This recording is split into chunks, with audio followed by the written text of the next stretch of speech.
the president said yesterday. Right. And there are those of the school of thought that on an Independence Day speech, Right. your achievement or government propaganda should never surface in an Independence Day speech.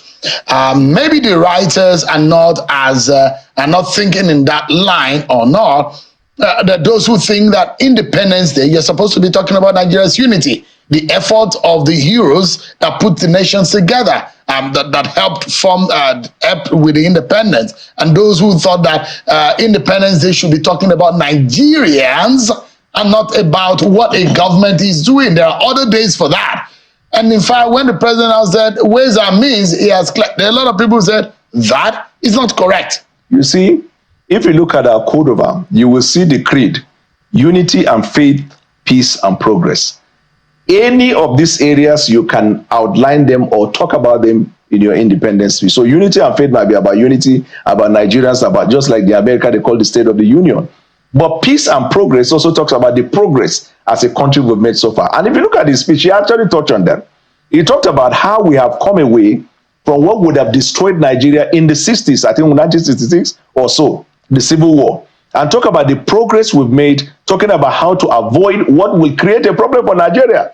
He also talked about his own government, because he is to account. On Independence Day, you account to the Nigerian people how you manage the the commonwealth of the people. With respect to the ways and means, it is blown out of proportion, for God's sake. I know that this is politics. A lot of people will pick one or two things. The crux of the matter with securitization that they are talking about, the ways and means, if you look at the speech, if you look at what the government has done, it is a matter of, I won't say semantics, but probably perspective. If I collect loan from you, Shehu, and it has accumulated to a point where it becomes heavy, that if I have to pay it, it will ground me. I may not be able to do anything.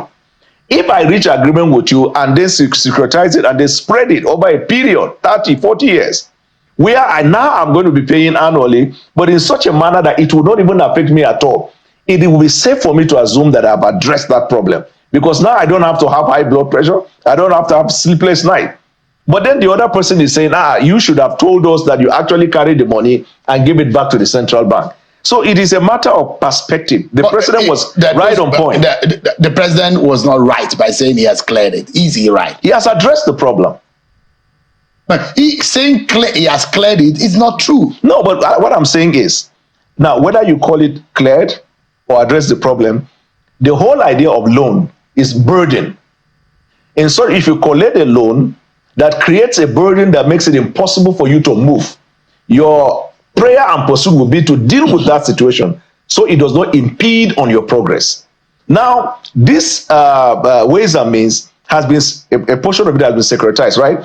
But there has been an agreement with the central bank in such a way that it has been restructured and spread over a period of years, where the government now will be paying and paying until it offset finally. So it will not, in my view, probably people with numbers can come up with issue, but I am talking about perspective. I'm not talking about numbers. The perspective is that we have addressed the problem. Now we don't have to have a problem. We can govern, we can pay our debt, we can invest in infrastructure, because the issue of ways and means now is no longer a thing that will give us sleepless night. Mr. Johnson, a restructured loan is not a paid loan. The president is wrong. You've not paid. You've not paid. You've cleared means you have paid. I mean, you can't pay by semantics. Of course, if we'll still have years to pay back that particular loan, so you can't say you have paid when you have not paid it. If you said, "Oh, we have restructured so that we can do ABC," fine. But saying that he has cleared, that's a lie. I mean, on a national television, I'm sorry. Number two, you asked about appointment from certain places. During Buhari era, when we raised these, what they told us? Oh, he can work with anybody he likes. Well, funny enough, later the same people were now, shouting that why do we have, all the heads of particular agencies from same zone? If we are repeating the same problem, you must address this. See, the president addressed the topic of unity in his broadcast, in his speech, and he said something that we have learned to use our diversity for our unity. No, we haven't learned that. you know that Nigeria right now is more divisive like ever.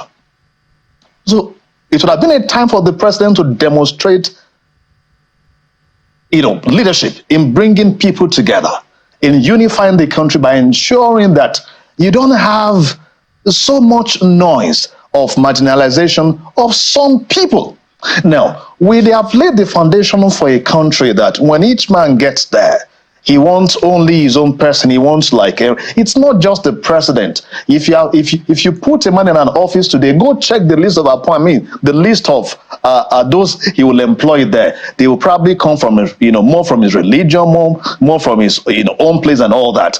That identity politics, we must address it in Nigeria. Right. There is no region that has the monopoly of competence. Let's take a break. I need to go on a break, but when we come back, I want us to be able to identify how much of weight that particular speech means for each and every one of us as a people, because we need to move forward as a nation. Those messaging and the communication, what it means.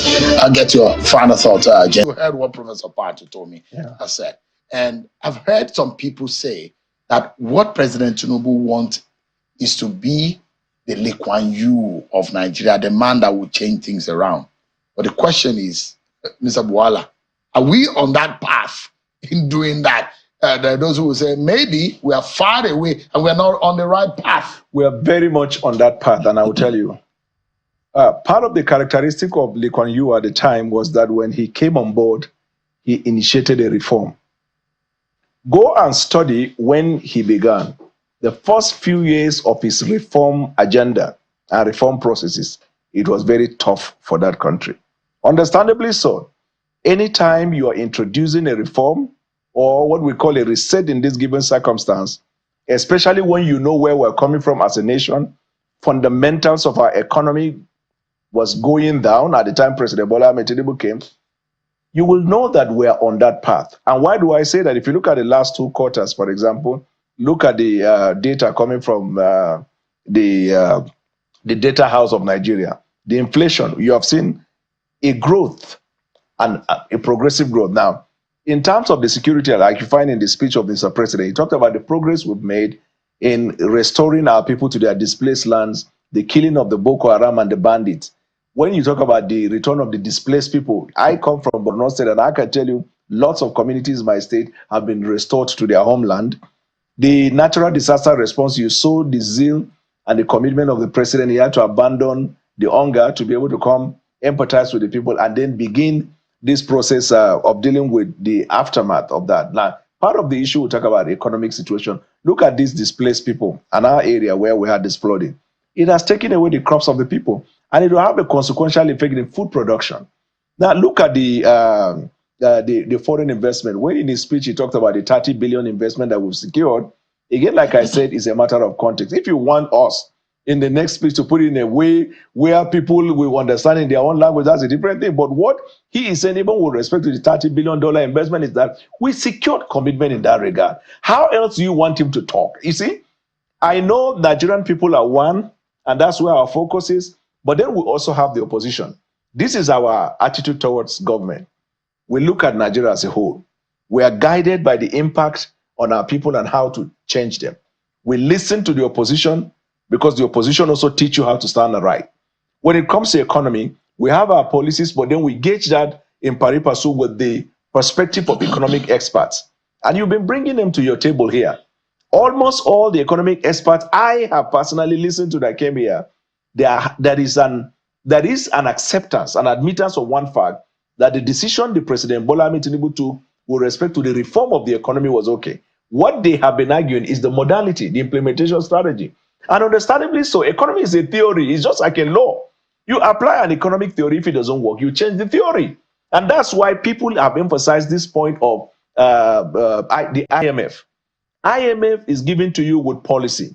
But in the same IMF, there is an exception called strong country ownership, where you can tinker with the policy of IMF to meet with your specific needs, because the problem in Uganda cannot be the problem in Nigeria. Now, again, lastly, with respect to agriculture, and like I said earlier, the effort is being made because what we want now is to revamp the country's agricultural sector and make sure we have food production. the inability of our people in the Northwest to farm, part of North Central, Northeast, definitely will affect. The president is in no way in denial of this one fact, that the path we're taking, which you talk about, Lincoln, you will give us an immediate economic consequence. And we're busy looking at how we can ameliorate the hardship of the people. But there is no doubt that our focus, our eye is on the ball, and surely, steadily, but surely, we will get there. Sure. Let me liken the president to the former British Prime Minister that died about 11 years ago, Margaret Hilda Thatcher. When she came in 1979, Britain was, UK was facing a terrible time economically. I remember that they were under serious debt crisis. Unemployment was high, and quite a number. And she came with the new liberal reforms, very similar to what the president is doing now. And unfortunately, the first few years was very tough. It's so much that unemployment hit 30%, inflation hit 18%, and practically all the economists of the country, said the nation was heading towards doom.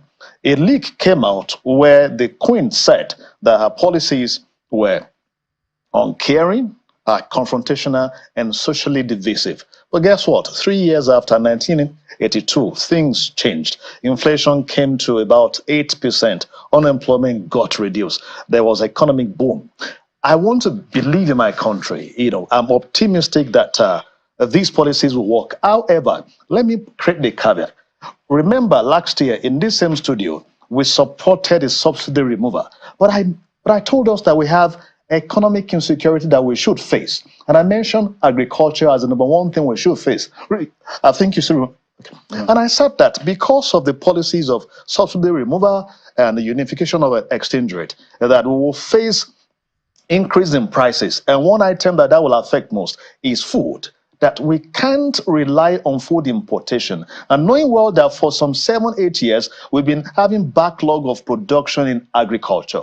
Benue State, for example, that should be the food basket of the nation, is of course became IDP camp of the nation. Look at the northeast, region that was producing for us. Look at what it is today. That the president would need to have a holistic agricultural policy. That it can't be domiciled anywhere than the state, the unit. But we are not seeing that. Where's the production? Now, people who should be in the farm cannot go there because of insecurity. So, how do you address this? I was expecting the president to take priority on those areas, those farm settlements. Let us secure them for people to be able to farm so that you can have food. All right. See, if you address that, the noise will come down. I've not seen that. Right. 2 years ago, agriculture contributed about 24% to the GDP. We should see increase, this time around. Yeah, we're totally out of time. Well, I must sincerely thank you.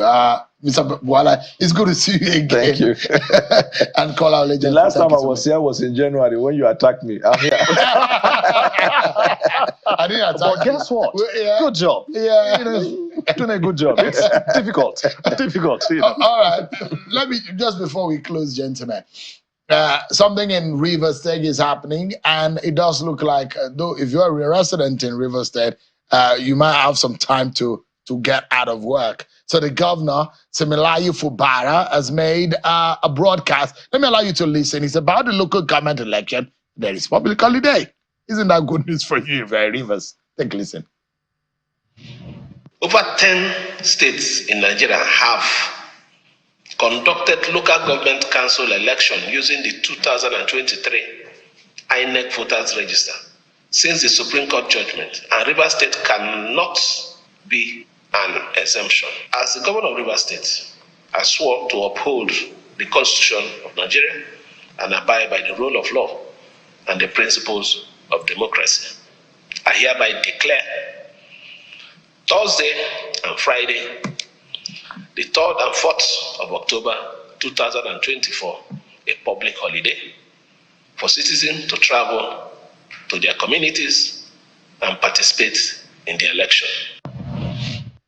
All right. The governor has said the reason for the public holiday is for you to travel, not to sleep at home, participate in the local government election. Interesting scenario playing out in Rivers State, which of course will be part of our focus in the coming episode of the program.